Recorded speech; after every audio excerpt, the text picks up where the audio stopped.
is a man that would risk his neck for his brother, man. Shit! Can you dig it?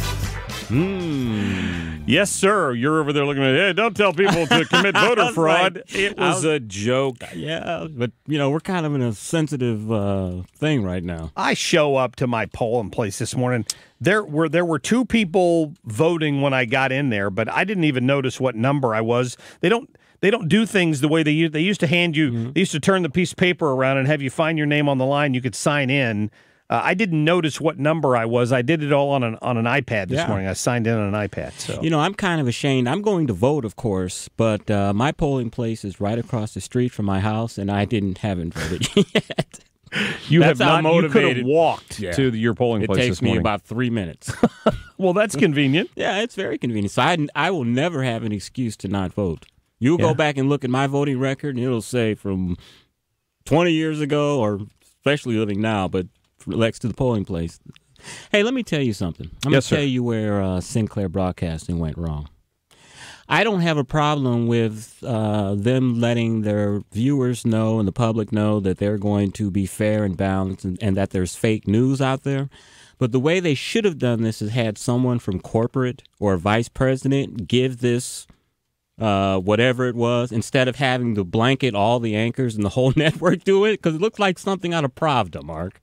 I mean, I don't have any problem with the content, but having them all do it looks you can make the argument that Pravda-ish. because they own 200 TV stations or something like that. Have the guy record it, and then about the last 3 minutes of the broadcast, say, hey, we've got a special presentation from our vice president, and we want to play this. If you are a local television journalist, the thing that would offend you the most is somebody suggesting that you had a bias or that you would ever project a bias on the air. Read the script. All they're doing is having the local faces that people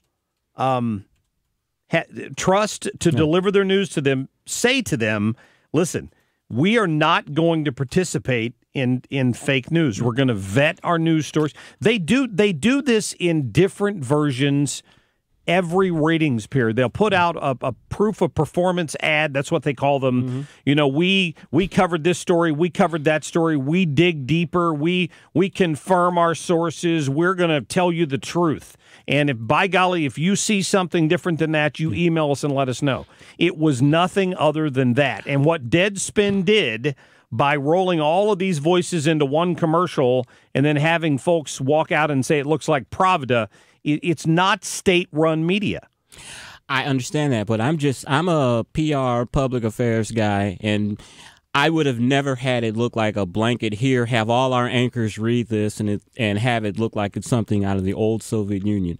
I would have had. Well, it doesn't look like something out of the old Soviet Union. I would have had the corporate president or the vice president of communications or whatever, like I said, give this editorial, have every station run it, maybe the last 5 minutes of the broadcast, and say, this is from our corporation, and this is what we believe, and we're going to play this, and blah. Just having them all do it like that just doesn't look good. Poor Dan Rather.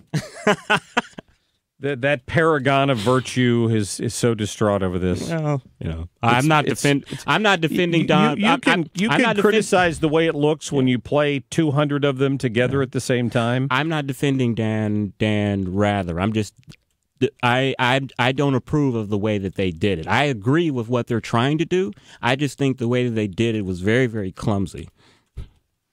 Whenever you are part of an ownership group that owns that many properties, trying to rewrite that 200 times would make no sense. I see what you're saying, that they should have had their corporate person do. I don't agree. I think like, the message needs to be from the protector. I'll just have to tell you that.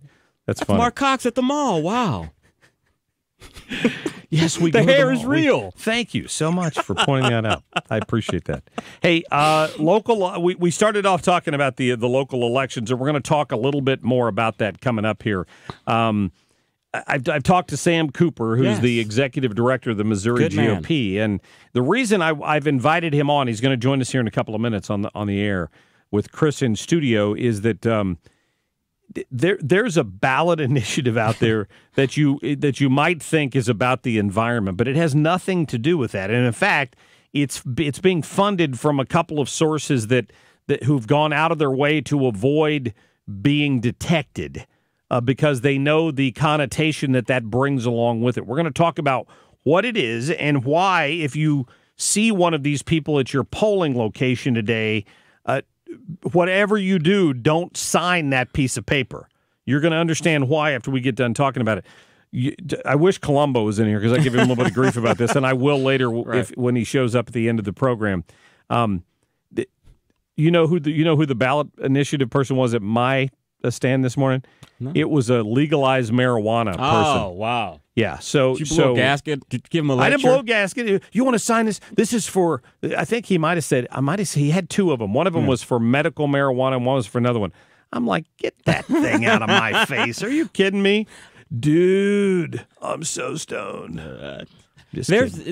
Mark, and I hope you do, and I think you do. You do the distinction between the medical marijuana, which is the oil, and people that just want to just fire up a doobie. I do generally see a difference there, okay.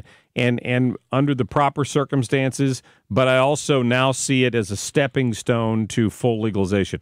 I think that a lot of people in that movement, whether they want to admit it or not, there may be a legitimate medical use for marijuana, but for those who don't have a legitimate medical use for marijuana, they see it, if we can just get this ensconced in the law first, then we can start working on making it okay for everybody to go buy it. I agree. And suddenly we're Colorado, and our accident rate for driving while stoned has gone through the roof. And I mean, they're all